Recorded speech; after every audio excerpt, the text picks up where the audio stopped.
Minu lühiballett räägib Eesti kunstnikust Peeter Mudistist, kes kahjuks on meie hulgast juba lahkunud, kuid kes elas väga huvitavat elu ja kelle kunst on läinud väga paljude hinge. Ja tegelikult see minu teos valmiski nii-öelda tellimustööna Peeter Mudisti näituse Põlev mees avamiseks ERM-is Tartus. Ja kui juba teha ühest kunstnikust balletti, mis on väga visuaalne kunst, siis loomulikult ei saa ju jätta mitte kasutamata seda visuaali, mida see kunstnik ise on loonud. Ja mulle veel meeldis Peeter Mudisti töid ja elu uurides see, et ta ise kirjutas väga palju, ta oli ka sõnades väga osav ja sellise väga laheda stiiliga, mis mulle endale lihtsalt isiklikult sümpatiseeris, et ta on natukene sarkastiline, aga alati kuidagi väga muhe ja soe ja tema tähelepanekud elust olid minu jaoks väga inspireerivad, kõnetasid mind.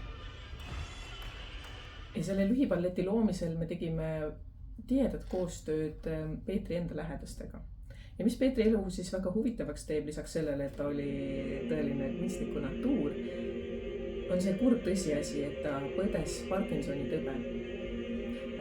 Ja tema les kirjeldab seda, et see oli nagu sellised pöörlemised, keerlemised, tõeline selline vähklemine ja tormlemine, mis siis lõpuks vaibus täielikusse liikumatusesse, kuni jälle oli aeg võtta kätte pintsel, et töötada. Ja Peeter töötas, maalis, tegi täiesti oma elu lõpuni. Ja oma teose pealkirjaks panin ma Peetri enda ühed sõnad. Öö on lühike, päev on pikk, pintsel on paras.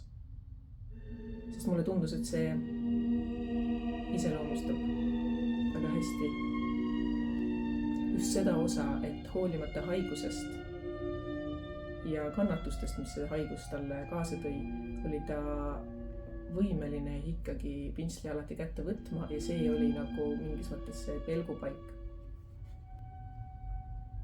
Ma arvan, et see on ilus lugu. Muidugi väga valus lugu. Ja see valu tulebki sellest, et see kõik oli ju päriselt. Loomulikult me valasime selle kunstilisse vormi ja see tähendab, et see hõlmab endast väga palju üldistusi ja seda võib vaadata vabalt ka lihtsalt kui sellist klassikalist kunstniku kannatuste narratiivi.